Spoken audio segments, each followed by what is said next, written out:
Bonjour à tous. Le titre de notre conférence aujourd'hui est «Qu'avons-nous appris de la crise sanitaire?» C'est peut-être un petit peu tôt. Nous sommes dans une deuxième vague de la crise du Covid, donc la crise sanitaire est toujours là. Mais nous avons tiré beaucoup de leçons, je pense, déjà de cette première vague. Et pour éclairer cette question, j'ai proposé à un certain nombre de personnes de se réunir aujourd'hui dans cette table ronde pour nous présenter leurs propres leçons, les propres leçons qu'ils tirent de leur propre expérience.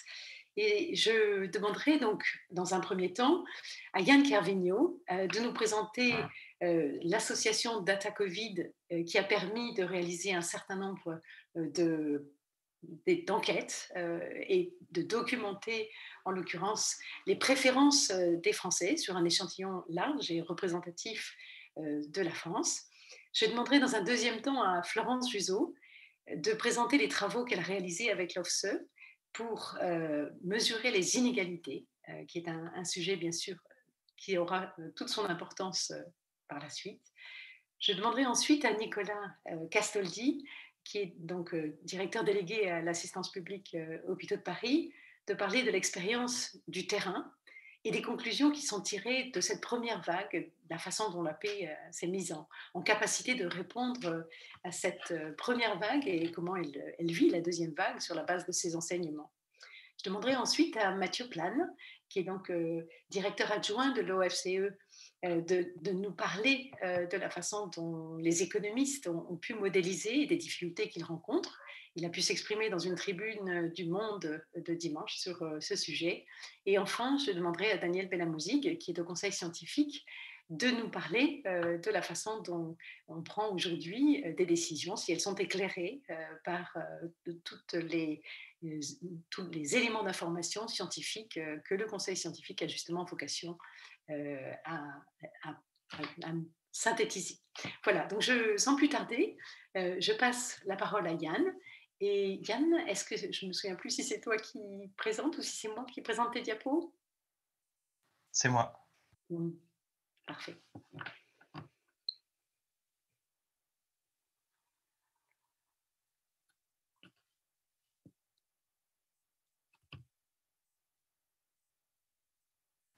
Bonjour à tous, merci pour cette invitation à cette table ronde. Je m'exprime donc en tant que membre de l'association Data Covid, qui est une association donc, qui a porté le projet de baromètre Covid-19, qui est un projet de science citoyenne dont je vais vous présenter le bilan et les perspectives. Alors tout d'abord, qu'est-ce que c'est que le baromètre Covid-19 ou qu'est-ce qu'on a fait dans le cadre de cette initiative?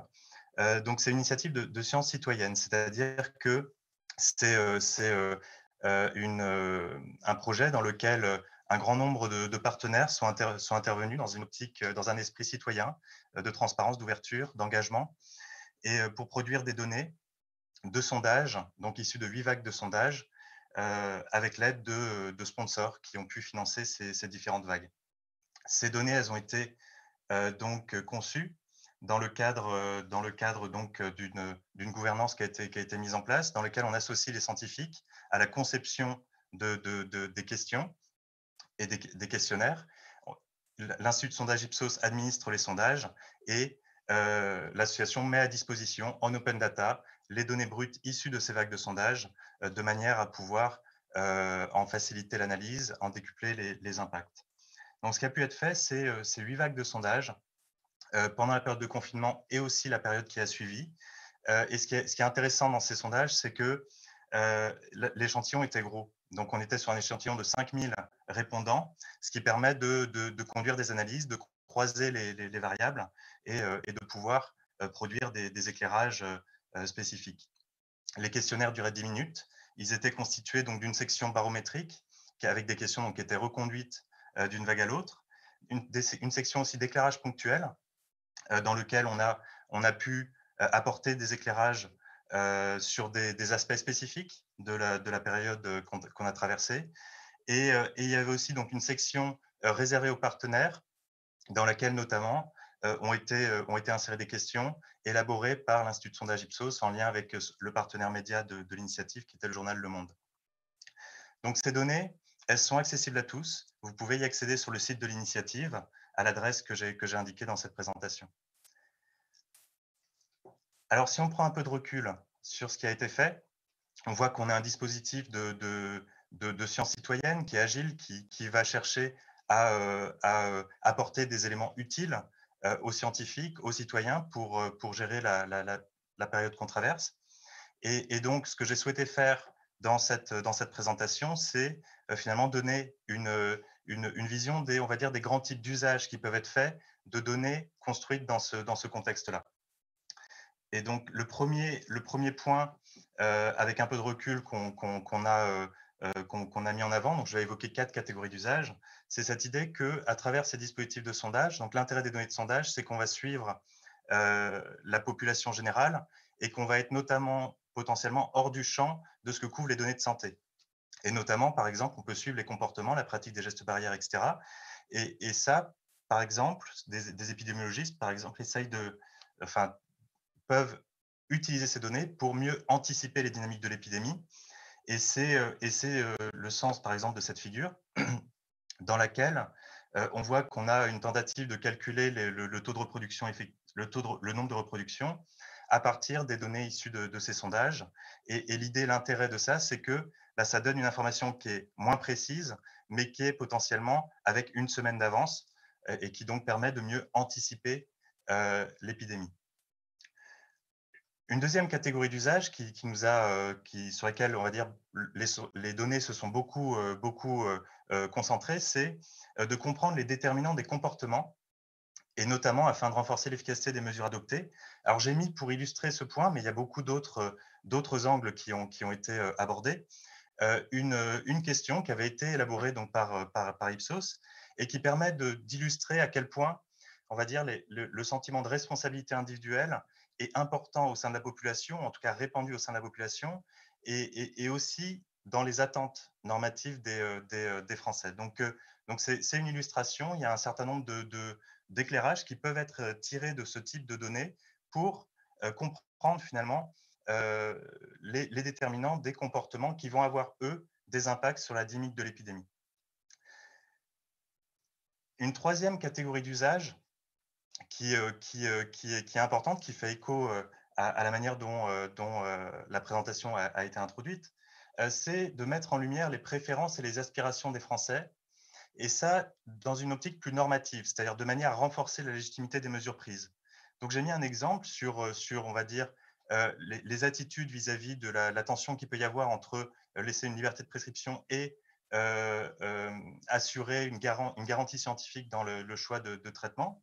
Et ce qui est intéressant dans cette figure, donc, qui a été élaborée par un scientifique du CNRS, c'est de voir à quel point ces attentes, elles peuvent varier selon l'âge, et notamment d'essayer de comprendre quelles sont les valeurs, les aspirations des personnes les plus concernées par certains types de décisions qui vont être prises. Donc, ce n'est qu'un exemple. Il y a beaucoup d'éclairages qui peuvent être apportés par ce type de dispositif, et notamment donc, de manière à réduire le décalage qui peut être perçu entre les aspirations de la population et les décisions qui seraient prises, notamment dans le cadre de la gestion de l'épidémie. Et enfin, le quatrième on va dire, type d'usage qu'on peut espérer de ce type de dispositif de collecte de données de sondage de manière agile, c'est le suivi du vécu concret des citoyens, de leur situation. Et ça, c'est utile à la fois pour identifier des enjeux, mais aussi potentiellement pour comprendre comment les mesures prises sont vécues et les adapter dans une optique itérative. Alors, j'ai mis ici un exemple qui a été donc issu d'analyses de scientifiques de l'INSERM, dans lequel justement l'accent est mis sur les contraintes auxquelles différentes catégories de population peuvent faire face pour se protéger de l'épidémie, notamment ici, isoler une personne qui serait contaminée par le virus dans leur foyer. Donc on voit que les différentes catégories de population ne font pas face aux mêmes contraintes, et à travers ces dispositifs, on peut objectiver ces contraintes et les comprendre de manière à s'adapter au vécu des citoyens. Alors du coup, toutes ces analyses, là j'ai présenté quelques éléments. On a aussi donc les données sont mises à disposition sur le site de l'initiative et ce qu'il faut bien voir, c'est que l'association, gère, la conception, la collecte et la mise à disposition des données, mais qu'ensuite les analyses sont ouvertes à toute la communauté scientifique et vous avez donc un blog dans lequel il est possible de déposer des analyses, dans lequel vous pouvez trouver déjà un certain nombre de billets à partir de ces données, construisent des éclairages et approfondissent des analyses. Donc ce blog, il est ouvert aussi aux contributions et vous pouvez déjà y trouver un certain nombre d'éléments. Alors, du coup, avec ce recul, avec l'expérience qu'on a pu mener, on voit que la collecte des données s'est étalée donc pendant le confinement et un peu après. Quelles sont les perspectives? Euh, pour l'association, ce qui nous semble essentiel, c'est de poursuivre l'effort d'analyse, d'inciter à exploiter ces données. On pense que ces données constituent donc une mine d'informations. Elles n'ont pas encore été pleinement exploitées. Et donc, il y a un certain nombre de travaux en cours, mais peut-être aussi de travaux et de sujets qui mériteraient d'être approfondis à partir de ces données.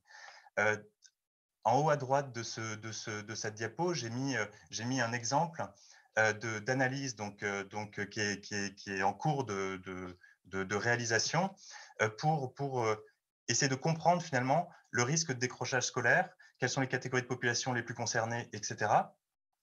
Et cela avec l'idée peut-être d'organiser un data sprint, c'est-à-dire un événement dans lequel différentes communautés pourraient contribuer à renforcer la robustesse des éléments qui pourront être produits. Une autre possibilité donc, pour l'association, c'est de relancer une collecte de données. Et cela dépend, on va dire, entièrement de la mobilisation de sponsors. Donc, c'est à ce jour le facteur limitant pour pouvoir relancer des données. Et alors, si jamais on conduit de nouvelles vagues, ce qui nous tient à cœur et ce sur quoi on réfléchit actuellement, c'est sur des manières de faire remonter les besoins, d'identifier les informations les plus stratégiques, les plus utiles pour les citoyens, les scientifiques, les décideurs. Et ce qu'on souhaite, c'est aussi positionner les données sur l'approfondissement de sujets spécifiques. Donc les premières vagues, on va dire, on balayé large, on produit des données variées sur des sujets diversifiés, mais pour pouvoir produire une connaissance assurée, pour pouvoir avoir une vision, une vision approfondie, maîtrisée d'un sujet, ben, on a besoin souvent de beaucoup de questions. Et donc c'est un angle. Et aussi, dans la phase qu'on traverse, d'orienter la construction des données sur la construction d'une société résiliente à long terme. Et dans les premières vagues, on voit qu'il y a eu des sujets qui sont ressortis avec force. Cette idée d'appréhender conjointement des risques multiples, de renforcer la protection sociale et la question de la confiance entre les Français et, euh, et les dirigeants, mais aussi plus largement. Donc tout ça, c'est des sujets qui ressortent très nettement des données qui ont été collectées et sur lesquels il y aurait sans doute encore beaucoup à faire. Je vous remercie pour votre attention. Vous avez l'adresse du site de l'initiative pour voir tous les éléments que j'ai présentés. Vous pouvez nous contacter. Et j'en profite pour annoncer donc la parution d'un rapport qui paraîtra donc demain, dans lequel les éléments que j'ai présentés sont détaillés, plus détaillés, présentés de manière plus approfondie. Merci à tous. Merci beaucoup Yann pour cette présentation et surtout pour la construction d'un outil qui est mis à la disposition de tous dans une entreprise citoyenne et qui permet à la fois d'identifier les bonnes questions et d'apporter des éléments de réponse pour une meilleure anticipation. Donc merci beaucoup pour cette présentation. Je passe tout de suite la parole à Florence qui elle aussi va nous parler d'inégalité puisque c'était la dernière de tes quatre illustrations Yann et que Florence va pouvoir développer maintenant. Florence, la parole est à toi et c'est moi qui te passe les diapos, si j'ai bien compris. Merci beaucoup. Alors, effectivement, plusieurs types de travaux ont été menés dès le début de l'épidémie et pendant tout le long du confinement pour mesurer divers types d'inégalités. Il y a de nombreuses initiatives d'enquête qui ont été menées, comme les enquêtes Sapris et Picov ou l'enquête Cher, et dont certains résultats illustrent déjà les fortes inégalités dans la sérologie et dans le fait d'avoir connu des, des symptômes du Covid-19. Alors, le travail que je vais vous présenter aujourd'hui est un travail que nous avons mené dès le début de la crise avec l'OFCE, donc avant d'avoir collecté ces données sur les inégalités, mais avec le Collège des économistes de la santé, nous étions convaincus que pour gérer l'économie, et pour gérer l'épidémie, il fallait nécessairement repérer très vite les personnes qui pouvaient être à risque de formes graves de la Covid-19, bien sûr pour leur apporter une aide particulière, une protection particulière, dans le slide précédent s'il te plaît, afin de permettre aux autres individus peut-être de reprendre une vie normale le plus vite possible, avec l'idée que si l'on pouvait repérer les personnes à risque important, les autres pouvaient peut-être avoir des formes de confinement ou de retour au travail plus précoces, mais aussi plus généralement pour réduire le risque de dépassement des capacités de réanimation et donc finalement étaler l'épidémie. Donc, on s'est penché sur la littérature existante, ce qui sortait des données chinoises, italiennes, etc. Il est apparu qu'un certain nombre de pathologies se sont avérées associées à ces réanimations et ces décès plus fréquents. Et un certain nombre de pathologies, de maladies chroniques et notamment l'obésité, ce qui est maintenant connu mais qui ne l'était pas au départ. Et les premiers résultats de Santé publique France ont attesté que bien sûr, c'était avant tout les personnes âgées qui étaient hospitalisées en réanimation, mais qu'il y avait également des personnes plus jeunes et parmi les personnes âgées, des personnes plus nombreuses ayant un certain nombre de pathologies, comme le diabète par exemple, l'hypertension, des maladies respiratoires. Slide suivante. Donc du coup, il est apparu assez vite que l'on pouvait utiliser cette information pour proposer une protection particulière, notamment aux personnes en emploi. En effet, et ça a été montré, le fait de prendre des transports en commun, le fait de devoir travailler, d'être en contact avec le public, conduisait les personnes à être à un risque plus fréquent de contaminer.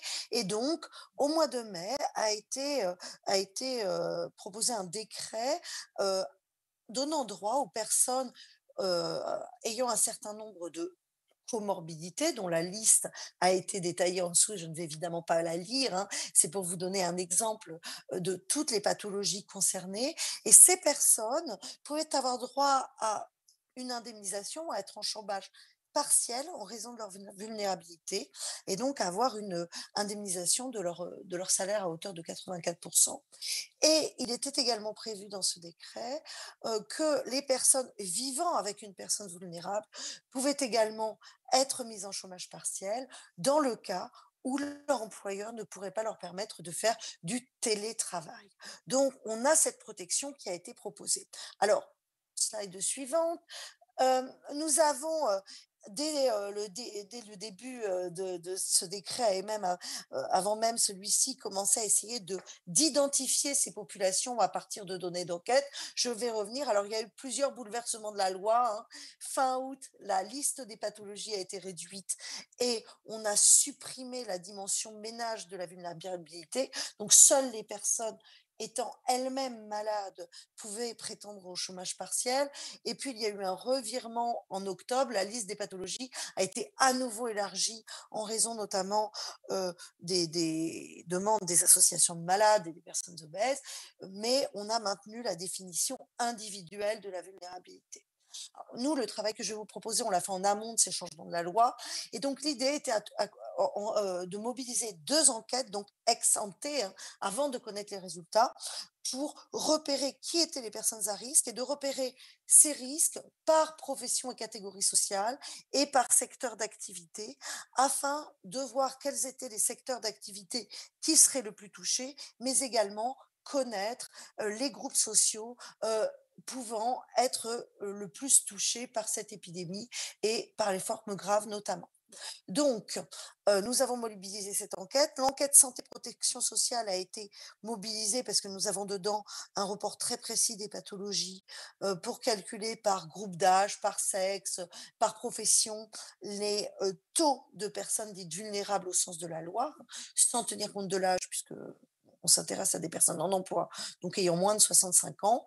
Et l'enquête emploi ensuite a été utilisée afin d'affecter ces probabilités calculées pour avoir dans la structure de l'emploi actuelle les proportions de personnes vulnérables ainsi que les proportions par secteur professionnel, ce travail ayant ensuite servi à calculer quel pourrait être le coût de l'indemnisation de ces personnes afin d'aider la politique publique. Slide suivante.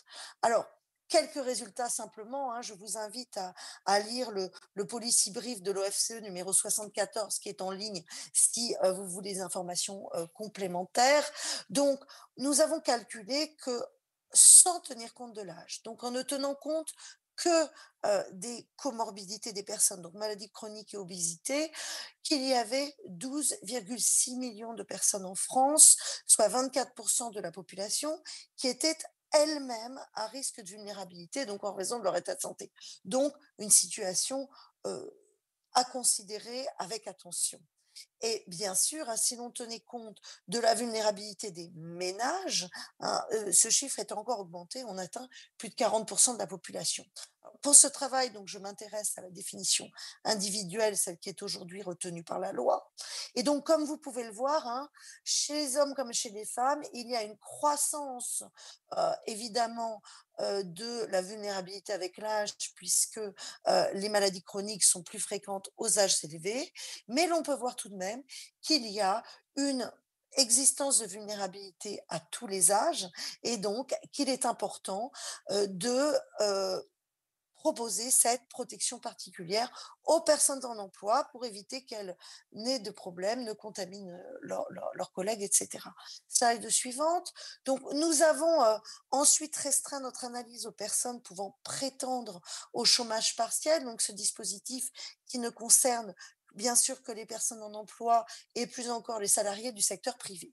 Alors, si l'on se restreint aux personnes vulnérables en emploi, nous avons trouvé quand même près de 5 millions de personnes vulnérables en emploi, dont 3,5 millions sans possibilité de télétravail. Alors parmi celles-ci, seuls 2,8 millions sont salariés du secteur privé, donc à ce titre peuvent prétendre au chômage partiel. Donc on voit déjà qu'il y a une inégalité entre les personnes salariées qui peuvent avoir droit à ce dispositif et les indépendants, par exemple, qui peuvent être vulnérables et qui sont nombreux. Alors chez les agriculteurs qui sont peut-être moins en contact avec du public, mais également dans le bâtiment ou dans la restauration, dans les commerces notamment. Alors, concernant les salariés, donc comme vous le voyez, nous avons des grandes diversités. Alors les barres bleues correspondent au nombre, les points correspondent au pourcentage, et nous pouvons aller à la slide suivante juste pour montrer qu'il y a une hétérogénéité, hein. Et ce que montrent nos indices plus précises, c'est qu'il y a une forte inégalité liée à la profession et les cols bleus sont beaucoup plus touchés par cette vulnérabilité en raison d'une part des inégalités sociales qui existent dans les maladies concernées dans l'obésité. Et nous voyons ensuite une seconde inégalité qui apparaît, qui est l'inégalité face au télétravail, hein, puisqu'évidemment, les cadres ont plus fréquemment la possibilité de télétravailler. Donc, même s'ils ont un diabète ou même s'ils ont une maladie qui modifie leur immunité, ils sont protégés. Ce qui n'est pas le cas, notamment des ouvriers et des employés non qualifiés qui cumulent plus de risques de maladie et moins de possibilités de télétravail. Alors, nous avons identifié des secteurs professionnels particulièrement touchés, le commerce, la construction, les fabriques de denrées alimentaires, la restauration. Ça peut vous rappeler des clusters, hein, qui ont été identifiés au début, par exemple dans les abattoirs. Et puis, nous avons donc identifié le coût à peu près de 1 000 euros par personne concernée. Donc, la prise en charge de ces salariés serait de 2,8 milliards d'euros par mois, sans prendre en compte les cohabitants. Slide suivant, et je vais donc conclure. Alors, une question qui se pose, c'est toutes ces personnes ont-elles recouru au dispositif de chômage partiel pour se protéger et protéger leur famille? Et sont-elles encore aujourd'hui dans ce dispositif puisqu'il existe? Alors, il est clair qu'on pense que le non-recours, hein, qui existe pour tous les dispositifs doit être important pour celui-ci en raison de nombreux facteurs. D'une part, il y a eu, disons-le, peu de publicité sur ce dispositif, certainement une mauvaise appréciation de leur vulnérabilité par la salariée eux-mêmes, et il n'est pas certain que les médecins aient poussé dans un premier temps les personnes à demander ce dispositif. Nous pensons aussi que les conditions de travail et de transport ont pu jouer sur le dispositif, hein. Seuls 60% des salariés euh, sont sans contact avec le public. Donc, on peut penser que ceux qui sont en contact avec le public ont peut-être plus recouru au dispositif. De même, finalement, peu de personnes utilisent les transports en commun. On est biaisé à Paris. Je vais conclure. Donc, par ailleurs, il y a une dimension économique, hein, puisque je l'ai dit, le chômage partiel ne compense pas l'intégralité du salaire. Et on peut penser que les plus modestes ont souhaité conserver leur niveau de revenu. Enfin, pour l'avenir, hein, certains ont certainement eu peur aussi de révéler leur vulnérabilité à leur employeur et donc d'en subir les conséquences dans le futur. Alors, nos premières estimations, grâce à l'auquel Coconel montre que finalement le taux de recours a été très faible à ce dispositif au mois de juin, 21%. Et comme nous l'attendions, malgré une vulnérabilité plus forte, les cols bleus ont moins recouru à ce dispositif que les cols blancs, sans doute par peur de révéler leur maladie, comme on l'a dit, manque de connaissances et certainement voilà, par souci de ne pas diminuer leur salaire ou d'avoir des conséquences dans le futur.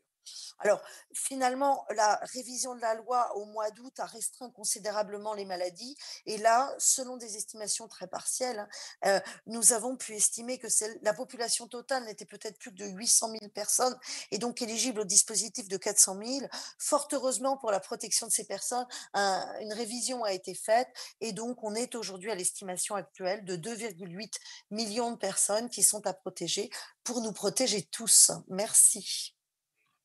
Merci beaucoup, Florence, pour cette présentation qui, je pense, montre à la fois la capacité à coproduire entre plusieurs auteurs de disciplines différentes et à utiliser en fait ces compétences pour éclairer la décision en anticipation. Et je pense que on est vraiment tout à fait dans l'illustration de ce qu'on a appris et de ce qu'on va pouvoir utiliser de cette expérience pour la deuxième vague. Merci beaucoup, Florence.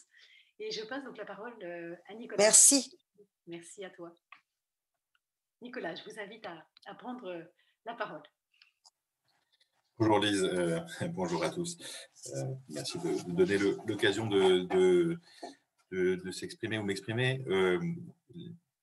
Je vous parle d'un point de vue un peu particulier dans la mesure où moi, j'ai rejoint l'AP-HP juste après la première vague. J'ai passé la première vague au ministère de la Santé et j'ai, sans vraiment l'avoir anticipé, eu l'opportunité de vivre la deuxième vague, comme chacun d'entre nous, au sein de l'AP-HP. Je crois que la question que vous vouliez évoquer, Lise, c'était de se poser la question, au fond, de ce que l'hôpital lui-même avait pu vivre ou apprendre dans cette crise, avec un point de vue un peu déterminé. Un mot sur l'AP-HP, c'est 39 hôpitaux en région parisienne, 100 000 personnes, et ça a été un des lieux où cette crise sanitaire s'est jouée. Comme nous tous, je pense que les hôpitaux parisiens ont été confrontés au mois de mars à une crise qui s'est imposée par sa brutalité et sa soudaineté. Concrètement, ça veut dire quoi ? Ça veut dire que à un moment, les hôpitaux parisiens, l'ensemble des professionnels de santé, les soignants, ont pris conscience du fait que les trajectoires d'admission à l'hôpital et en réanimation amenaient mécaniquement à un niveau de patients à accueillir dans les services de réanimation ou de soins critiques qui était très au-delà de toutes les capacités projetées par les uns par les autres. Il y a une dramaturgie très spéciale de cette crise qui a d'ailleurs été, sur laquelle Martin Hirsch, le directeur général de la PHP, revient souvent, qui est la prise de conscience quelque part au milieu du mois de mars de cette situation-là, du fait que à borne constante, la crise est extrêmement difficile, enfin n'est pas gérable.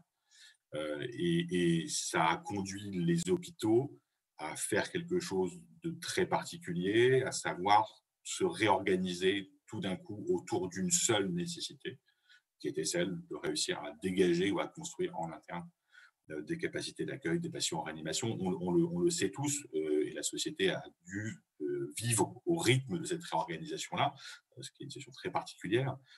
Mais c'est cet exercice-là qui s'est fait et qui a conduit au sein des hôpitaux l'ensemble des équipes à se réorganiser, les médecins à changer de fonction, les espaces à être totalement repensés autour d'une seule activité unique et d'un seul but collectif qui était d'arriver à monter en charge suffisamment vite pour suivre l'épidémie avec une forme de course très particulière, course qui in fine a été gagnée à quelques unités près, avec toute la fin du mois de mars, des moments où on était collectivement à une ou deux places en réanimation près, ce qui est une expérience, je crois, qui a marqué tous ceux qui l'ont vécu et qui ont l'occasion d'en reparler très, très souvent. Dans cette crise aussi, il y a une deuxième question qui est si l'hôpital se concentre sur la prise en charge de malades graves, que fait-on des autres malades ? Comment assure-t-on leur prise en charge ? Cette question-là, côté AP-HP, elle s'est posée également très vite et elle a donné lieu à la construction d'une réponse qui est assez intéressante, qui a été construite avec les médecins de ville et avec l'ARS. Et cette réponse, elle s'appelle Covidom. Covidom, c'est quoi ? C'est la réponse à la question « Comment suit-on les patients qui n'ont pas de forme grave ? Comment s'assure-t-on que leur état de santé ne se dégrade pas ? Comment évite-t-on que ces patients arrivent aux urgences ? Comment fait-on pour prendre en charge les uns et les autres ? Et en pratique, la réponse a été finalement extrêmement simple. Covidom, c'est un dispositif de suivi des patients qui sont atteints par le Covid. C'est un questionnaire ou deux à remplir chaque jour, dans lequel vous avez des questions sur votre température, votre pouls, on vous demande si vous vous sentez mieux ou moins bien que la veille, on vous demande si vous avez des frissons, etc. etc. Ça génère, ces données-là sont traitées par des plateformes de télésurveillance, ça génère des alertes. Ces alertes sont traitées par les équipes. On rappelle les patients dont l'état semble se dégrader, on fait le point avec eux et on est capable, le cas échéant, à la fois de les accompagner et puis, si leur état se dégrade, de les prendre en charge. Ce dispositif, il est simple, c'est un site internet, c'est une application, ça a été monté en quelques jours. Derrière, c'est des plateformes de télésurveillance qui fonctionnent à plein régime. Et il a pris une importance incroyable. Depuis le début de la crise, on a à peu près 700 000 personnes qui ont été suivies via Covidom. 10 000 médecins ont inclus dans la plateforme, médecins de ville, médecins généralistes comme médecins hospitaliers. Plus de 40 000 alertes rouges ont été traitées. On a réussi à créer sous cette forme-là une manière un dispositif de prise en charge des patients à distance. On a su réinventer en quelque sorte une forme de suivi ou de dispositif médical et avec, je crois, des succès qui en un sens ont dépassé les attentes de tous. Aujourd'hui, une des questions qui se pose, c'est de savoir comment on peut pérenniser ce modèle, c'est-à-dire qu'on s'est rendu compte qu'on était peut-être capable de suivre différemment les patients, qu'on était peut-être capable de sortir d'un paradigme d'une médecine qui est une médecine toujours physique, reposant sur une consultation, à distance physique bien sûr, qu'on pouvait éventuellement utiliser différemment des données, créer une relation différente.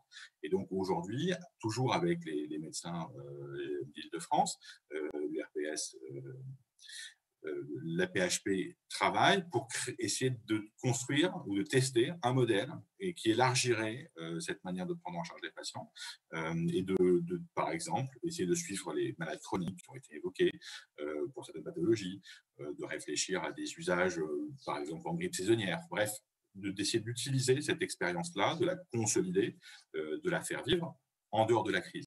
Ça pose évidemment des questions matérielles qui sont pas totalement simple à résoudre. La crise, par définition, c'est un moment où, comme vous le savez, l'importance de l'enjeu, la tension collective fait que des réponses simples peuvent être trouvées. hors période de confinement, les plateformes de télésurveillance ont plus de mal à fonctionner. Elles fonctionnent avec des volontaires, des médecins, des étudiants en médecine.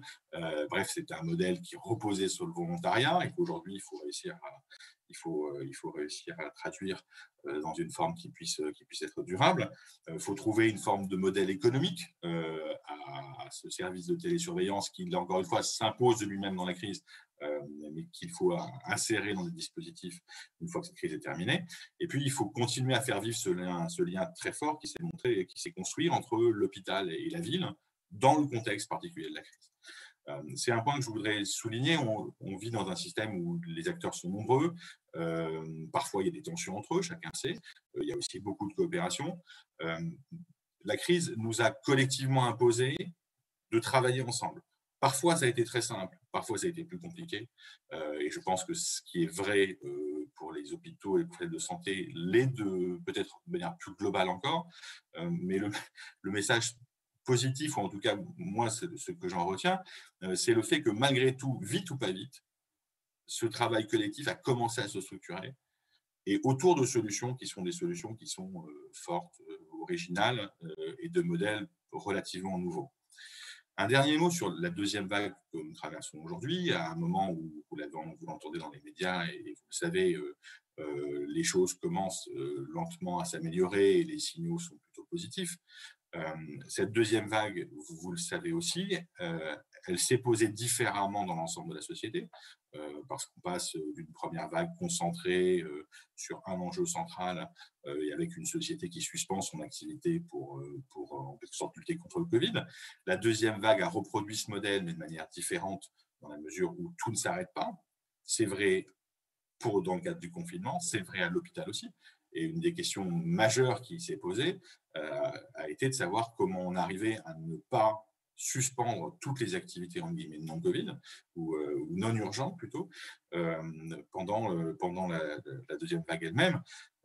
Exercice qui a été évidemment compliqué, qui a été mené du mieux possible, mais qui est quand même profondément dans son essence pour tout le monde extrêmement difficile à vivre et à accepter dans la mesure où on voit bien que plus la crise avance, plus la question qui se pose pour nous tous est de savoir comment nous arrivons autour d'épisodes de pic à prendre en charge de la meilleure manière l'ensemble des patients, urgents, non urgents, Covid, non Covid. Et dans cette équation-là, il est clair aussi que les dispositifs comme Covidum et comme ce qui pourrait lui succéder seront un des éléments qui permettront d'éviter d'avoir des arbitrages extrêmement brutaux à prendre, de type je prends en charge, je ne prends pas en charge, j'accueille, je n'accueille pas.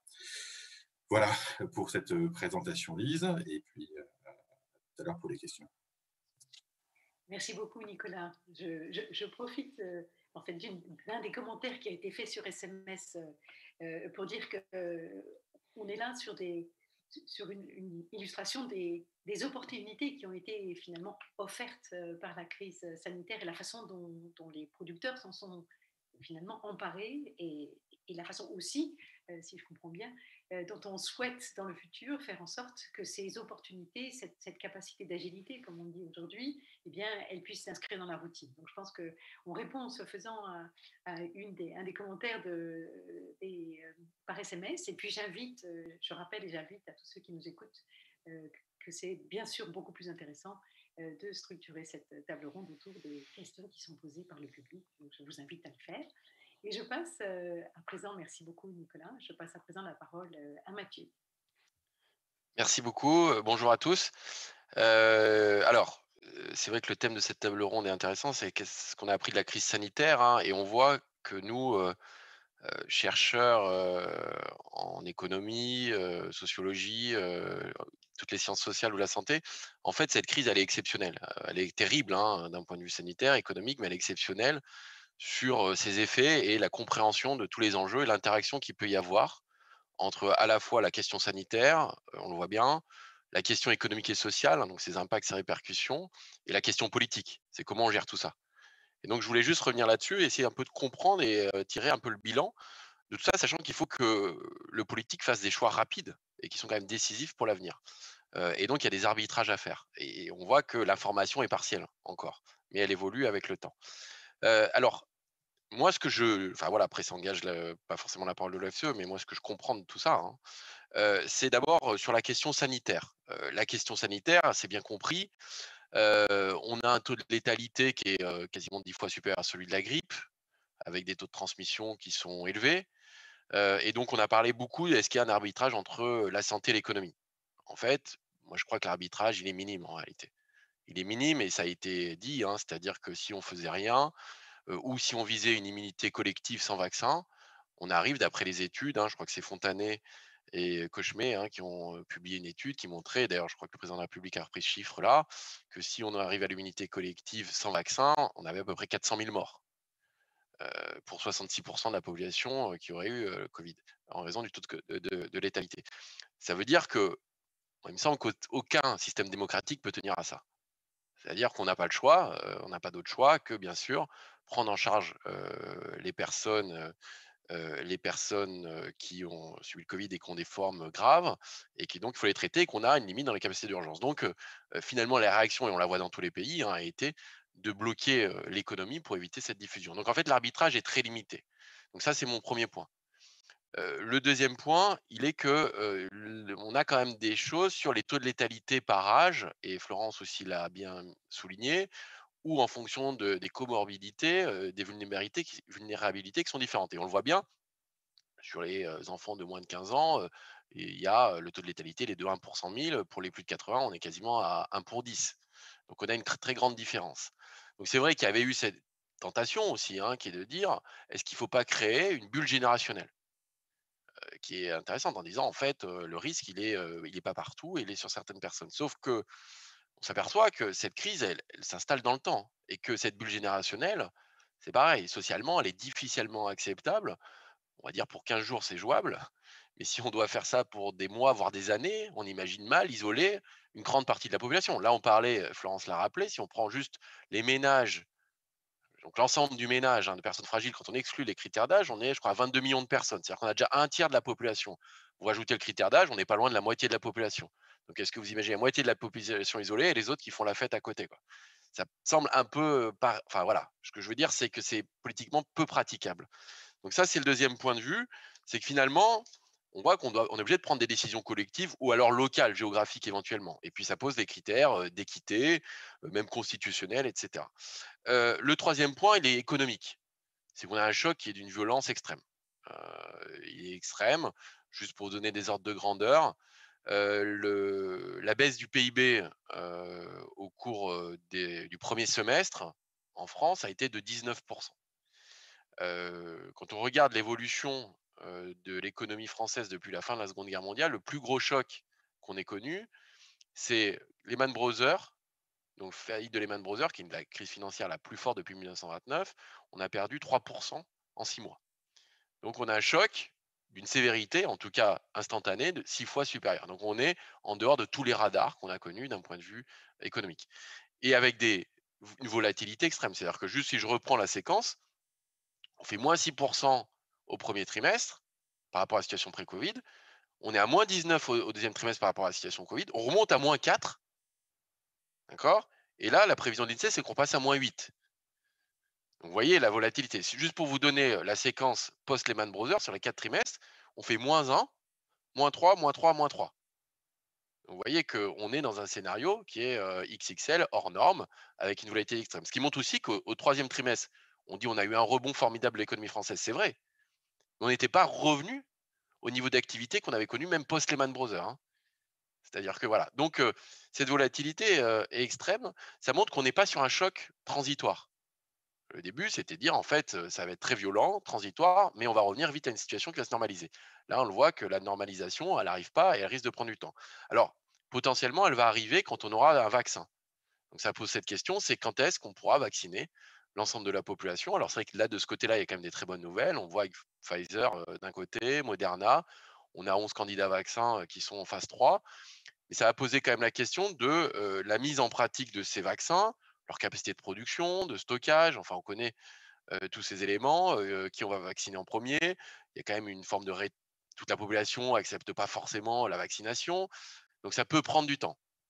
Juste pour vous dire quoi, c'est que finalement, la normalisation de la situation. Et puis après, pendant combien de temps on est immunisé avec ce vaccin. Donc la normalisation, elle ne va pas se faire tout de suite. Donc il faut accepter de vivre avec ce virus. Pendant un certain temps, le temps qu'on vaccine tout le monde, ça prendra des mois, peut-être au-delà des mois, peut-être 1 an, 2 ans. On ne sait pas bien. En tout cas, il faut s'adapter. On essaye de s'adapter, mais je trouve qu'on a souvent un temps de retard. Donc ça, c'est un autre point.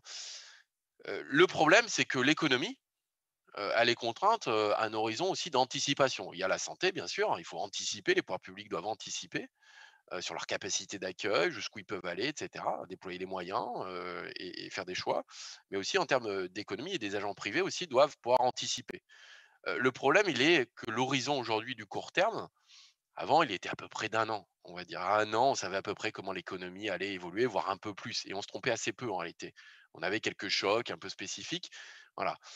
Là, l'horizon de prévision, est plutôt de, allez, 1 mois, 1 semaine. C'est-à-dire que le choix qui va être fait politiquement du jour au lendemain peut modifier totalement en fait, la vie économique d'un certain nombre de secteurs et de, dizaines de milliers d'entreprises. Donc on voit bien que quand vous devez investir, vous êtes une entreprise, il faut que votre horizon soit quand même, relativement débouché, ou que vous ayez une idée un peu, de l'évolution de l'économie. Quand vous êtes un ménage, il y a la question de la consommation, de l'épargne de précaution. Tout ça, ça crée des effets, ce qu'on appelle de second tour. Forcément, si vous avez de l'incertitude, vous allez moins investir, vous allez moins embaucher, les ménages vont être plus inquiets, vont plus épargner, et donc globalement, vous créez des effets endogènes à la crise. Donc, pour arriver un petit peu à une forme de conclusion de tout ça, heu, moi je crois que de la part des pouvoirs publics aujourd'hui, ce qu'il faut, c'est finalement, redonner un peu de certitude dans un monde incertain. Alors c'est pas simple, hein, mais c'est essayer d'allonger en fait, l'horizon des acteurs privés. Et ça, c'est pas simple, hein, c'est comme dilater le temps, hein, mais on va dire que, pour ça, il faut donner un peu un cadre, un cadre à tout ça. Et je sais qu'il y a une proposition qui a été faite, par Camille Landais, justement, de créer une forme d'automatisation, en fonction de l'évolution du R0. Parce que ce qu'on sait aujourd'hui, c'est par rapport au R0, on voit, hein, le R0 en France est passé au-dessus de 1 à partir du mois de juillet, et on voit que Mathilde, sans vouloir t'interrompre, peut-être tu définis le R0. ah oui, le R0, c'est le taux de transmission en fait, de la maladie. Effectivement, quand on est avec un R0 ou R effectif supérieur à 1, c'est-à-dire qu'on a une diffusion, on contamine plus de personnes, que de personnes qui ont reçu enfin qui ont attrapé le coronavirus. Donc forcément, quand on est au-dessus de 1, on a quelque chose qui est exponentiel, qui peut être beaucoup plus lent s'il est à 1,1, s'il est à 2 ou 3, bien sûr, ça va beaucoup plus vite.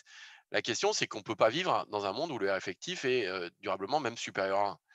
Donc la question, c'est comment on adapte la politique publique à l'évolution de ce R effectif, et on le calcule plutôt bien en fait, hein. Et donc cette question, c'est est-ce qu'on ne doit pas mettre des verrous ou quelque part des amortisseurs face à l'évolution des R0? C'est que dire à chaque fois qu'on a un R effectif qui passe au-dessus de 1, alors à ce moment-là, on doit mettre des verrous ou des amortisseurs, c'est-à-dire effectivement, à partir des analyses, des études, on sait à peu près les endroits, les secteurs d'activité, de consommation, à forte interaction sociale, où il y a le risque le plus fort de diffusion. Et donc, il y a un arbitrage à faire entre le coût économique et le gain sanitaire. Et donc, établir comme ça ces verrous-là, et dire effectivement, dès qu'on est à R1, bah, effectivement, les discothèques fermeront, les bars vont fermer en premier, et cetera. Donc, ça veut dire mettre ces verrous et descendre progressivement jusqu'à bah, la dernière décision, c'est le confinement. Ça permet de dire, en fait, il y a une forme d'automatisation dans la décision qui permet d'avoir une visibilité, une lisibilité que les acteurs privés peuvent comprendre. Alors que si on avait dit au mois de juillet, on ferme les bars, on aurait dit, mais il n'y a plus de cas. Alors que si vous regardez le R0, en fait, il est supérieur à 1. Donc, il y a quand même cette chose-là. On voit que ça nécessite d'anticiper, c'est pas simple. Et dernier point, ça veut dire que si on fait ce choix-là, c'est difficile parce qu'on sacrifie des secteurs. On sacrifie des secteurs. En gros, on a un droit de vie ou droit de mort sur des entreprises. Ça veut dire aussi que si on les sacrifie, c'est pour le bien-être de la collectivité. Et puis si pour le bien-être de la collectivité, alors il faut les indemniser. Et donc moi, ce que je dis, c'est que si on fait comme ça cet arbitrage, avec de l'anticipation, il faut les indemniser à 100%. Il ne faut pas faire des mécanismes compliqués. C'est de dire, si jamais on ferme les bars, il faut qu'ils soient compensés intégralement par rapport à leur perte d'activité. Il n'y a pas de raison que ces entreprises, si on veut éviter le risque politique, hein, c'est-à-dire le sentiment d'injustice, d'être sacrifié pour le bien-être collectif, De dire à ce moment-là, pourquoi c'est eux qui paieraient pour les autres. Donc il faut, voilà, moi c'est un peu ma conclusion, c'est trouver un espèce de mécanisme d'automatisation qui redonne un peu d'horizon dans un monde où de toute façon on a cette contrainte de diffusion du virus importante avec des taux de létalité qui sont importants, et mieux comprendre peut-être la décision publique et pas arriver avec un temps de retard parce qu'on a quand même des outils aujourd'hui de mesure qui permettent d'avoir c'est peut-être ce qu'on a appris de la crise sanitaire, une meilleure connaissance de la diffusion du virus, où elle circule. Et en fait, le fait qu'on arrive souvent avec retard dans la décision, mais pour la faire accepter, cette décision, il faut aussi bien l'interpréter, bien l'analyser. Et je trouve que l'automatiser peut être une chose assez intéressante. Merci, je m'arrête là. Beaucoup, Mathieu. Merci beaucoup. Je te laisse fermer ton Ah, micro. pardon. Merci. On reprendra la discussion dans un deuxième temps, bien sûr. Je vais passer tout de suite la parole à Daniel, qui aura donc un petit peu la responsabilité de nous dire dans quelle mesure les différentes contributions vont pouvoir ou pas éclairer la décision qui est prise dans le conseil scientifique auquel il appartient et qui fait cette synthèse des différents travaux, que ce soit des travaux comme ceux de Florence qui permettent d'illustrer et de montrer si oui ou non les mécanismes d'indemnisation sont effectués et sont effectivement utilisés, ou si concrètement un mécanisme d'automatisation comme celui évoqué par Mathieu à l'instant peut être mis en place sur la base de ce R0. Donc Daniel, je te passe la parole. Merci beaucoup Lise, et merci à tous. Je ne sais pas si je vais répondre vraiment à ces questions. Enfin, moi, ce qui me fascine en vous écoutant, c'est que s'il y a un apprentissage qui est acquis et qu'on n'avait clairement pas il y a encore assez peu de temps finalement, c'est une bien meilleure compréhension des enjeux et un bien meilleur partage de ces enjeux-là qui permet du coup aussi des formes d'anticipation collective qui n'étaient sans doute pas accessibles, y compris au début de l'été par exemple, quand un certain nombre d'éléments étaient pourtant déjà sur la table. Et je trouve que de ce point de vue-là, il y a une forme d'apprentissage collectif et citoyen qui est heureux et qui est plutôt rassurant. Alors, ma position, effectivement, c'est celle d'être un sociologue, un chercheur en sociologie dans ce conseil scientifique qui travaille depuis assez longtemps sur les questions de santé et sur les liens entre économie et santé qui m'ont intéressé quasiment depuis le début de mes travaux en tant que sociologue et qui m'ont conduit à différents moments, y compris avec Lise par moment, à travailler sur des questions d'expertise sanitaire, donc de lien avec la décision. Et puis un beau matin du milieu du mois de mars, on se retrouve dans une situation qui est à la fois très familière du point de vue de son organisation, un cercle d'expertise multidisciplinaire qui est supposé éclairer une situation où il y a des choix à prendre en matière de santé publique, donc pas très exotique, et puis une situation qui devient véritablement extraordinaire, comme l'a rappelé Nicolas Castaldi, très rapidement, avec des signaux extrêmement brutaux et qui fait basculer dans une situation qui est simplement dramatique et qui fait passer une situation ordinaire à une situation véritablement hors norme. Et puis ensuite, ce conseil scientifique va progressivement trouver sa place. Il avait vocation à disparaître assez vite en réalité, dès le mois de juillet, puis il a été ensuite reconduit jusqu'au mois d'octobre, et puis il est encore reconduit aujourd'hui. On parle aujourd'hui de pérenniser des formes de fonctionnement, et je le signale parce que c'est probablement aussi un élément sur lequel il faudra réfléchir en termes d'apprentissage, ce qui est de la place, disons, des éléments scientifiques dans la décision publique. Je crois que c'est aussi un des enseignements forts de cette situation-là, qui méritera d'être rediscuté, y compris par rapport à des enjeux environnementaux, par exemple, mais qui traduit probablement une forme de faiblesse de ce lien entre science et décision. Le conseil scientifique a un rôle qui est un rôle non pas de décision en réalité, mais un rôle strictement consultatif, et on se garde bien de rentrer dans des options qui relèvent de la décision. Mais néanmoins, il y a un travail de cadrage d'un certain nombre de problèmes, un certain nombre de définitions d'options, d'arguments, d'éléments de connaissances qui sont proposés, qui sont proposés largement, qui sont proposés non seulement aux décideurs, mais qui sont proposés en réalité à tout à chacun. Il suffit de se connecter et de lire nos avis. Ils ont été assez lus et assez repris par la presse, assez discutés, souvent critiqués aussi, et qui laisse ensuite une marge d'appréciation parfois assez grande aux décideurs, par exemple sur les dates de confinement qui ne nous a pas véritablement suivis, sur l'ouverture des écoles non plus, sur le statut d'un certain nombre d'alertes non plus. Donc on voit bien qu'il y il y a une marge assez importante et qui traduit aussi, pour ce qui nous concerne, qui traduit une forme d'indépendance dans notre travail, dans nos modalités de discussion, de délibération,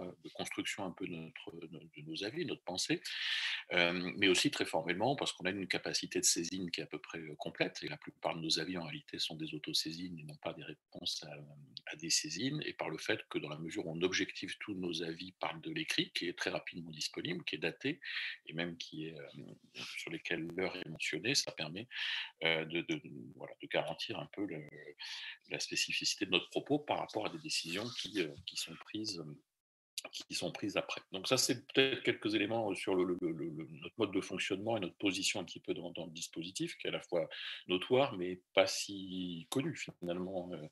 Encore un peu moins connu, c'est notre fonctionnement interne, en quelque sorte, sur nos modalités de travail qui sont très régulières, énormément de réunions, au moins quotidiennes, et des échanges multidisciplinaires. Multidisciplinaires, mais sans économie, en tout cas jusqu'à ce stade. Donc c'est un point évidemment qui ne manquera pas voilà, qui n'a pas manqué d'ailleurs d'être commenté, y compris par un certain nombre d'économistes, où on a un mélange entre différentes disciplines des mondes de la santé, des sciences de la santé, et puis de représentants des sciences humaines et sociales, une anthropologue et moi-même en tant que sociologue, avec en réalité, c'est pas seulement les économistes qui manquent, hein, il manque énormément de gens parce qu'il y a un enjeu d'avoir un format un peu resserré, il n'y a pas de sciences du comportement, il n'y a pas de communication, il n'y a pas de gériatre, il y a un pédiatre, voilà, il manque quantité de spécialistes, mais on travaille en lien avec beaucoup de communautés de recherche avec lesquelles on a des échanges assez réguliers, assez construits, et qui permettent du coup d'avoir des remontées d'informations dans les différentes disciplines, et au-delà même des liens personnels qu'on peut avoir les uns avec les autres en fonction de nos inscriptions. Tout ça, ça permet de construire ce que on pourrait appeler une sorte de pensée de l'épidémie, une forme de représentation de l'épidémie. Et voilà, maintenant, ces éléments sont relativement partagés, hein. On parle tous avec une certaine aisance du R effectif, mais c'était loin d'être le cas au moment où on a eu à travailler, à discriminer un certain nombre de paramètres, d'indicateurs précoces, de pouvoir les situer, d'apprécier une dynamique, une vitesse, une ampleur, un certain nombre de risques, etc. Et tout ça a demandé beaucoup de temps pour être décanté, pour être formalisé, pour finalement proposer une vision à peu près lisible, à peu près cohérente, de vision extrêmement complexe. Je passe sur les différences entre territoires, sur les raisons pour lesquelles on a tel type de situation en France, qui est si différente de celle d'autres pays pourtant relativement proches, etc. Donc toutes ces complexités juste d'analyse de la situation, et ensuite d'éventuelles mesures qui peuvent être envisagées, qui peuvent être prises à différents moments, avec des difficultés, des caractères souvent inédits des mesures, des relations très complexes avec les populations. Et cette, cette construction prend place et évolue aussi dans le temps. C'est-à-dire qu'on n'a pas eu le même rôle au cours des différentes phases. Il y a une phase vraiment d'urgence très, très paroxystique au cours du mois de mars. Ensuite, les choses se tassent un peu, et ça permet du coup d'être dans un rôle qui est moins d'urgence et plus prospectif, de construction de la suite, en particulier de la sortie du confinement. Donc là, on était vraiment dans une construction plus stratégique, avec laquelle on était aussi plus à l'aise, et qui était sans doute moins difficile, moins pénible que celle de la toute première phase. Et puis ensuite, une phase d'accompagnement au fur et à mesure où les institutions publiques ordinaires prennent leur place, prennent le relais, et construisent elles-mêmes leur propre manière de faire, et qui nous met plutôt dans une position d'accompagnement stratégique, parfois d'accompagnement d'alerte. Alors, ce conseil scientifique, quel rapport il a eu avec l'économie, quel type de rapport il peut avoir avec l'économie, c'est à situer justement dans cette dynamique et dans cette temporalité. Initialement, ce rôle était assez faible, non pas parce qu'on ne s'est pas posé la question, c'est une question qu'on s'est posée en réalité très tôt, de savoir si on avait besoin d'un économiste ou pas, et on était plutôt porté à le penser que ça aurait un certain intérêt, mais ça posait aussi des problèmes de lisibilité sur la nature de notre travail, qui n'était pas forcément très bien compris. Et nous, on souhaitait avoir une inscription qui soit lisiblement sanitaire, parce qu'on ne pensait pas décemment pouvoir faire beaucoup plus que d'avancer des arguments sanitaires. Et voilà, il nous a importé à un moment donné d'être perçu à la fois par le public, mais aussi par le décideur, comme étant des compétences qui étaient seulement sanitaires et qui, du coup, dégageaient un espace pour d'autres types de considérations et d'autres types d'appréciations qui nous semblaient nécessaires et qu'on ne pensait pas pouvoir assumer dans la très fragile configuration qui était la nôtre. Par ailleurs, il y avait des choix, vous vous souvenez, politiques qui étaient relativement clairs, hein, quoi qu'il en coûte, etc. Donc, avec une forme de hiérarchisation des objectifs qui était posée.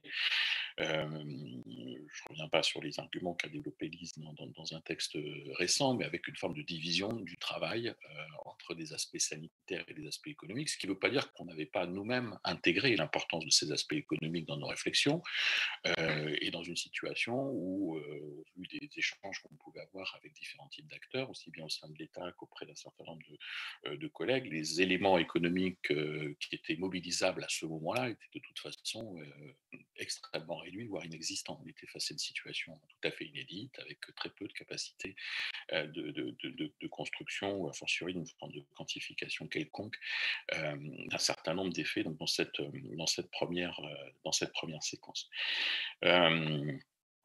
Donc, on s'est retrouvé dans une situation où l'économie n'était pas si présente, du moins dans le lien avec la dimension sanitaire, et où elle a été progressivement constituée, plutôt auprès du ministère de l'économie et des finances, dans une logique d'accompagnement d'un certain nombre de mesures, avec la constitution d'un autre comité, d'un autre conseil, conçu un peu sur un modèle finalement un peu équivalent, un peu inédit aussi, qui était lui composé spécifiquement d'économistes.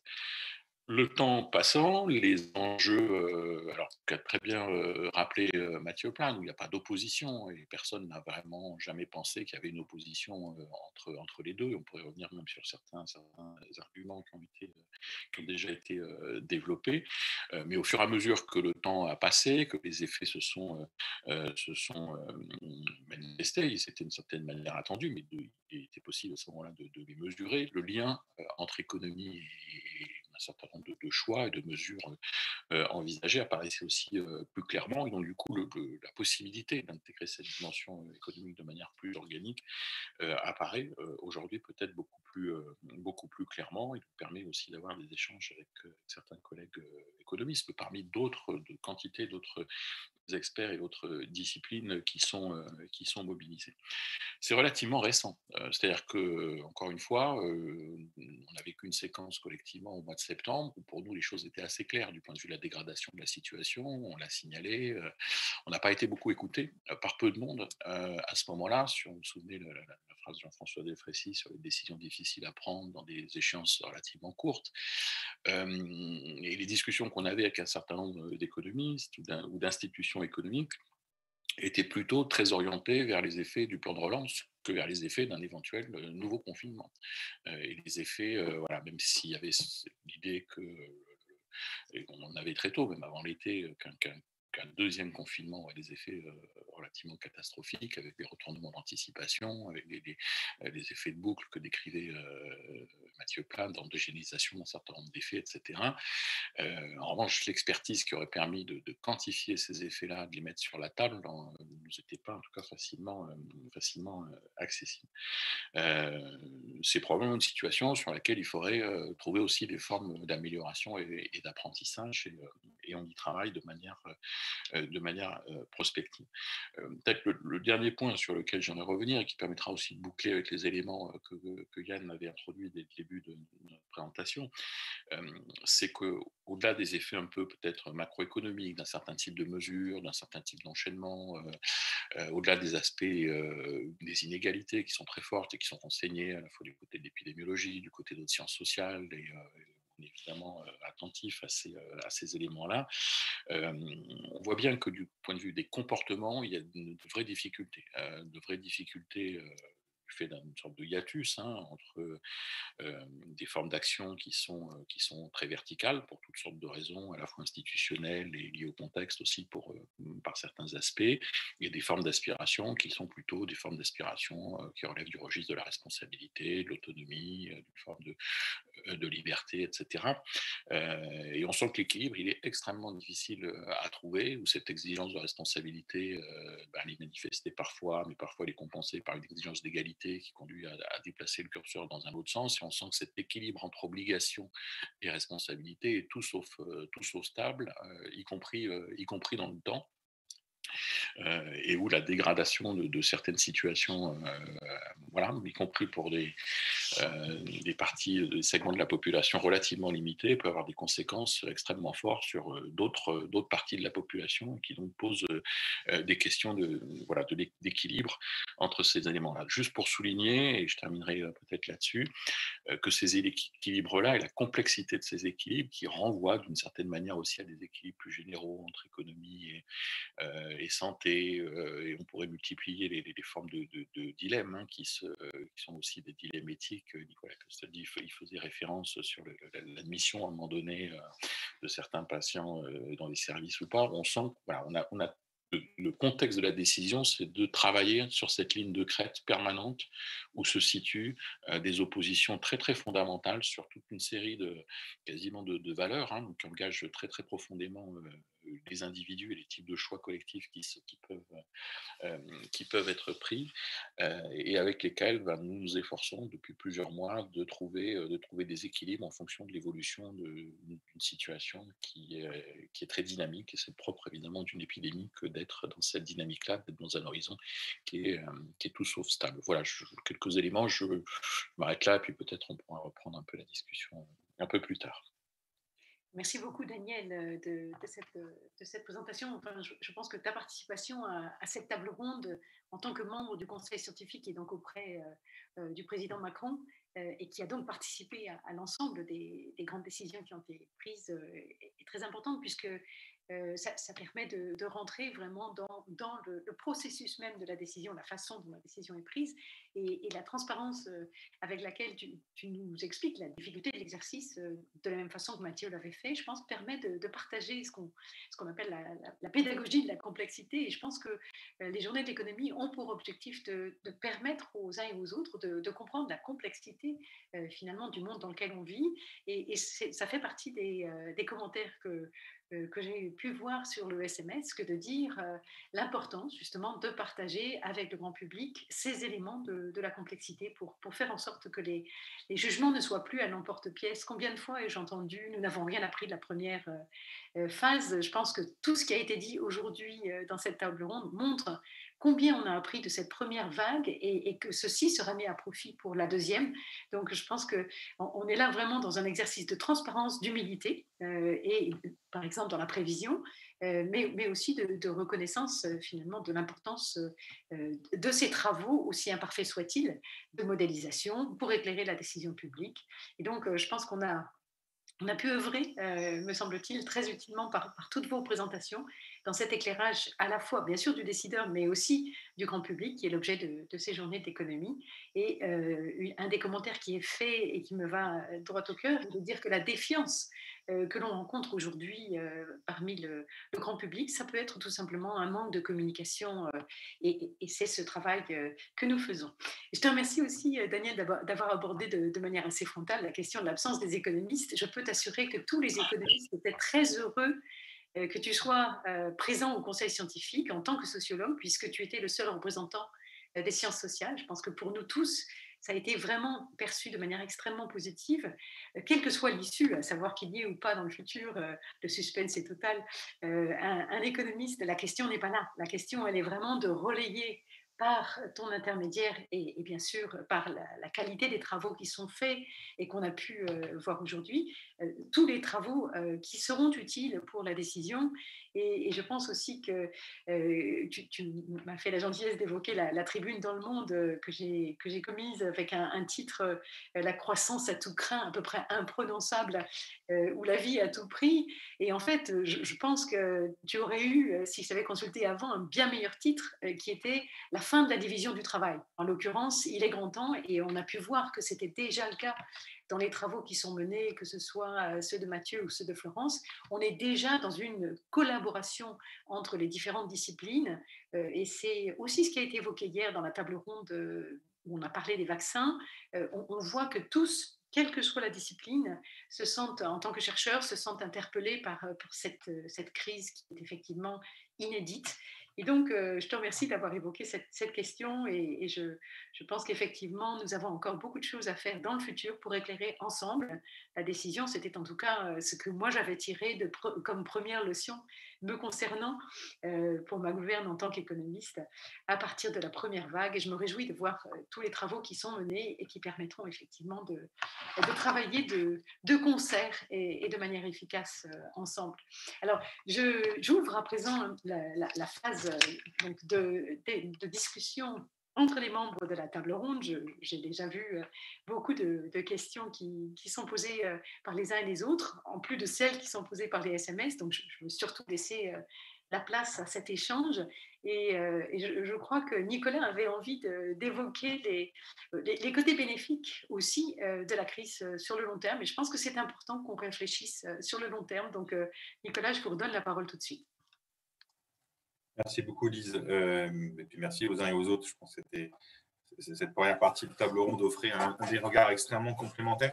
Ce que je voulais essayer de dire, c'est peut-être deux choses, ou trois choses. Un, on traverse une épidémie, on vit une épidémie, et je veux dire, une épidémie, ça a une caractéristique extrêmement bête avant d'être un sujet sanitaire, ou en même temps que c'est un sujet sanitaire. C'est quelque chose qui vient fracasser le collectif, par définition, qui vient remettre en question en permanence le lien social, l'interaction avec autrui, l'organisation collective.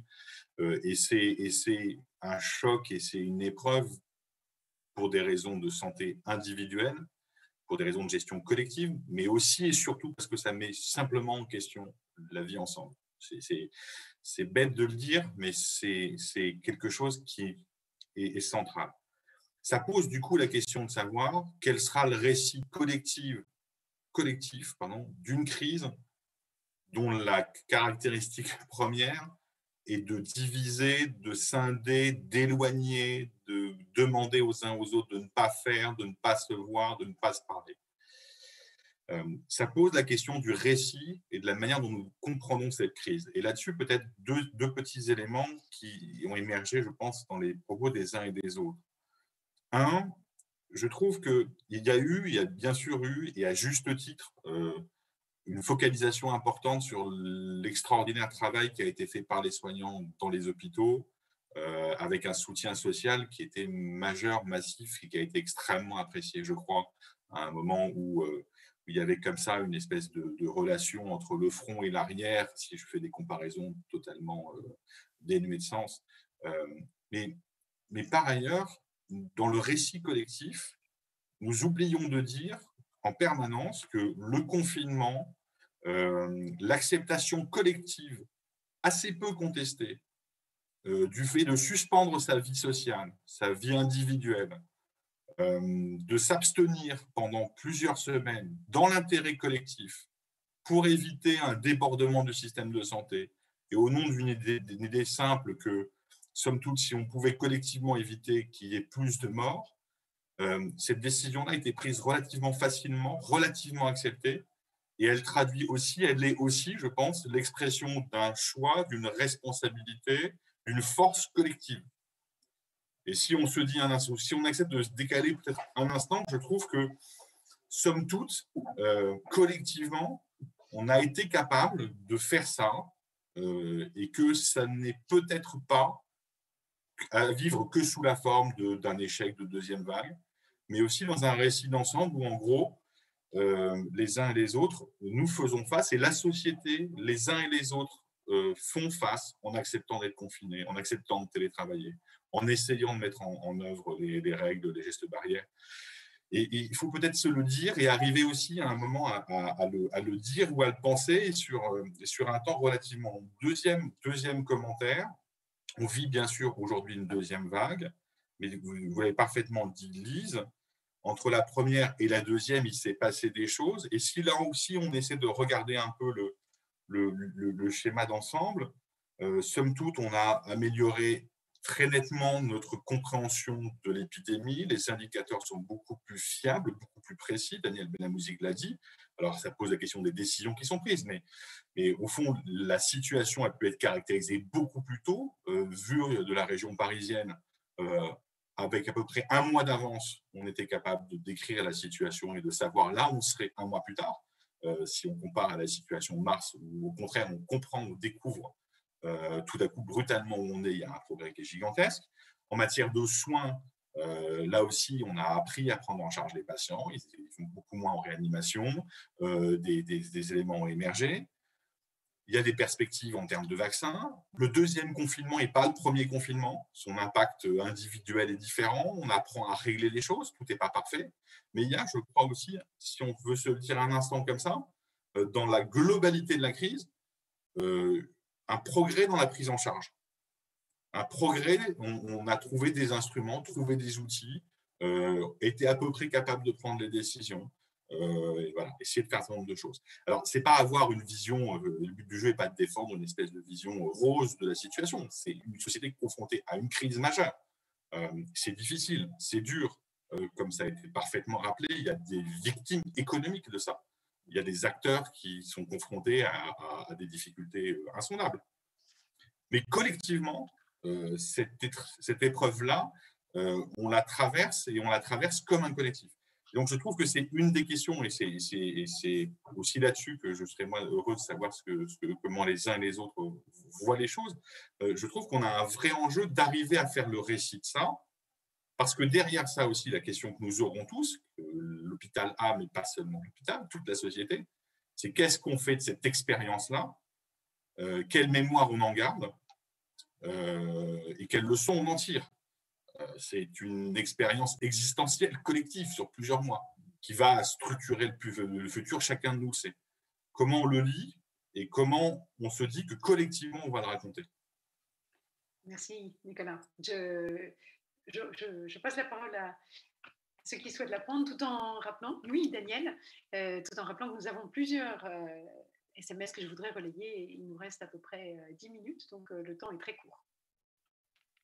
Je pense que ce sont des enjeux vraiment importants. Moi, je partage beaucoup de choses que viennent d'être dites par Nicolas sur d'abord sur l'épreuve globale. Hein. Moi, ce qui me frappe, c'est malgré tout le niveau d'adhésion très fort et relativement constant en fait, hein, de la population, même s'il y a des zones de fragilité très fortes, qu'il y a même à certains endroits des formes de proto-rébellion, on peut dire, hein, mais sans comparaison avec ce qu'on a dans des pays très proches, hein, que ce soit l'Italie, que ce soit l'Espagne, ou même l'Angleterre et l'Allemagne, hein, où on a des formes d'expression qui sont beaucoup plus vocales que celles qu'on a en France. Je pense que c'est un point qui doit être remarqué. L'aspect mémoriel, il est évidemment important, et voilà, Nicolas le sait, il y a des initiatives qui ont été prises autour de l'Institut Ad Memoriam en particulier, mais il y aura une construction collective plus générale.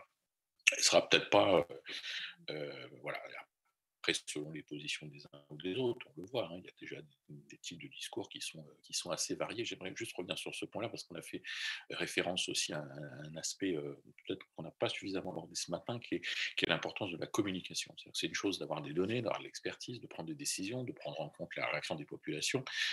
Tout ça est très très perturbé par l'espace de la communication, non pas parce qu'il y a une mauvaise communication, ou même si elle n'est pas forcément parfaite et qu'elle a ses limites et ses caractéristiques qui ne sont pas forcément celles qu'on souhaiterait toujours avoir, mais il y a surtout un espace de communication qui est structuré par des règles propres que les sociologues étudient en sociologie des médias, et qui se sont beaucoup renouvelées depuis certaines années, et qui a ses propres lois, ses propres règles, qui sont très différentes. On l'a vécu de manière caricaturale pendant le printemps autour de cette controverse sur l'hydroxychloroquine.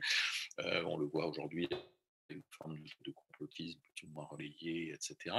Mais je pense que là, il y a deux éléments de vigilance à avoir. Le premier élément de vigilance, c'est comment tout ça est régulé, ou plus exactement, comment tout ça n'est pas régulé.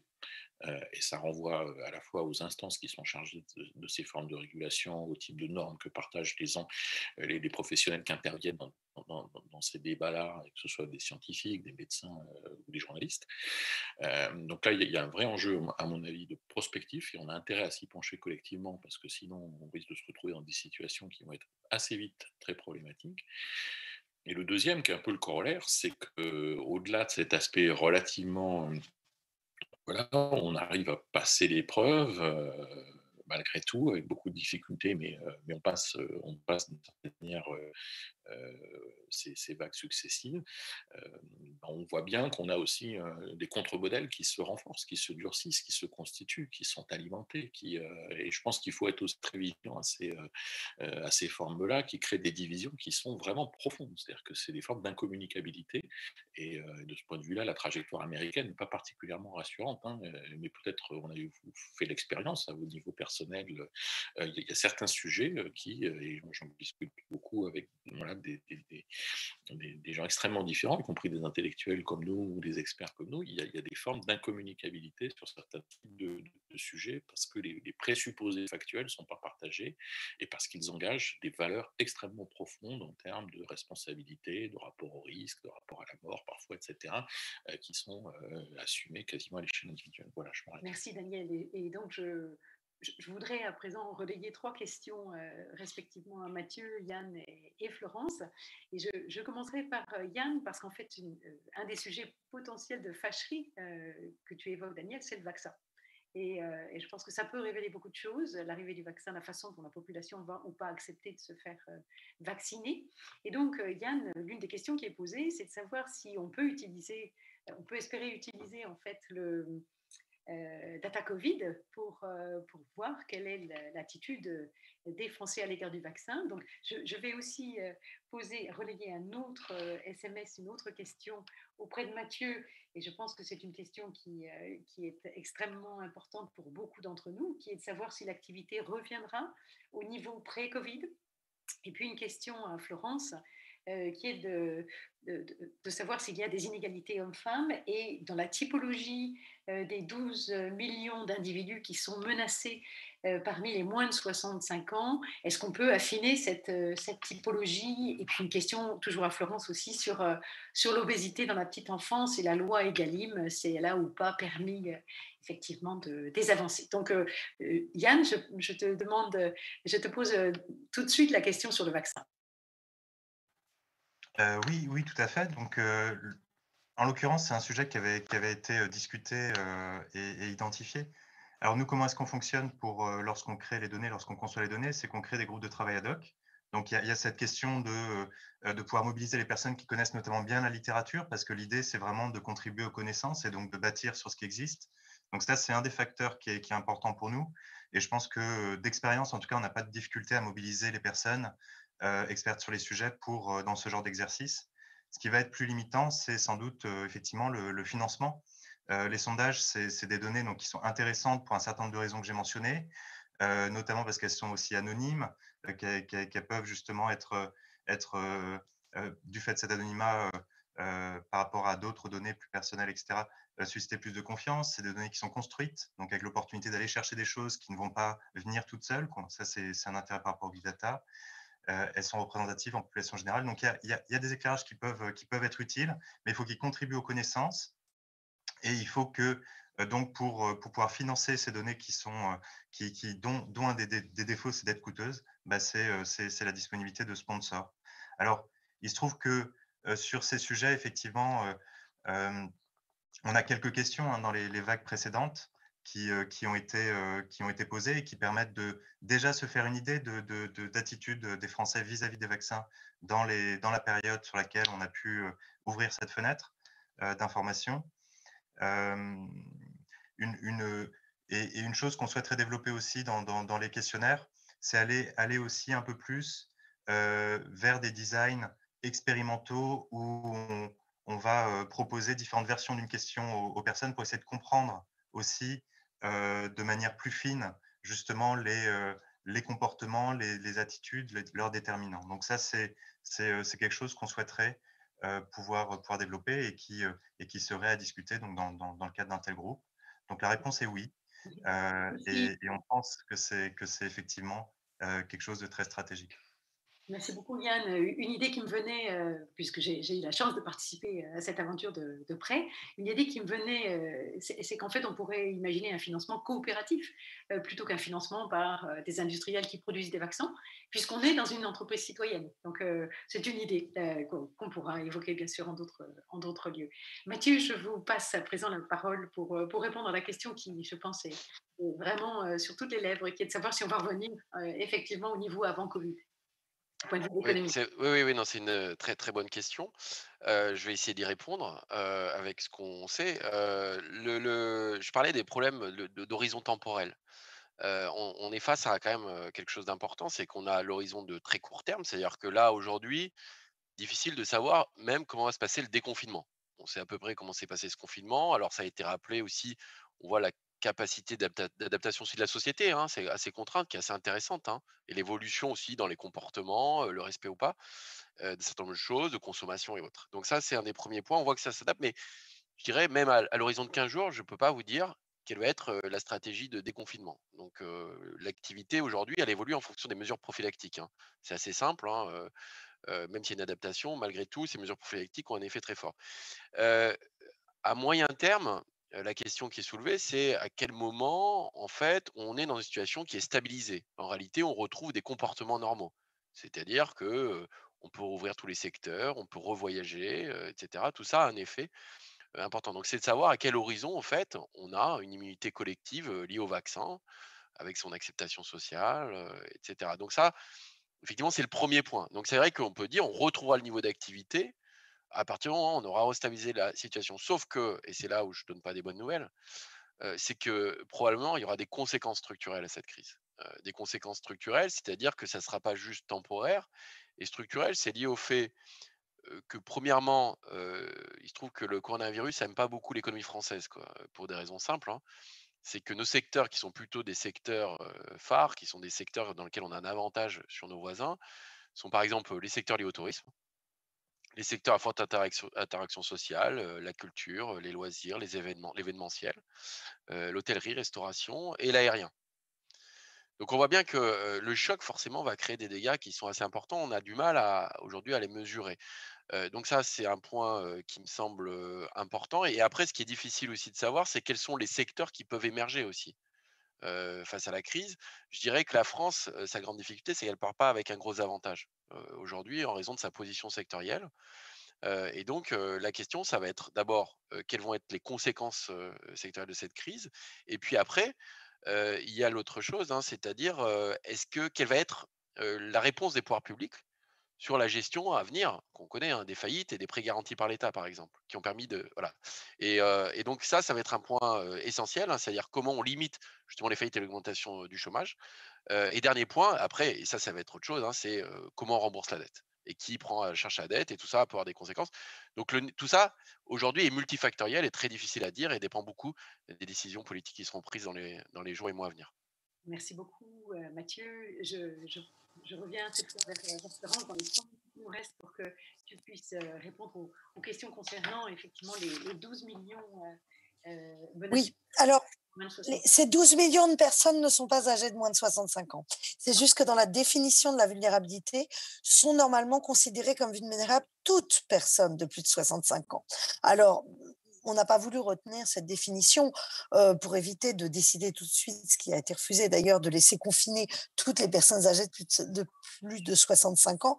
Nous sommes concentrés donc sur les comorbidités et l'obésité, donc qui sont les autres facteurs de vulnérabilité.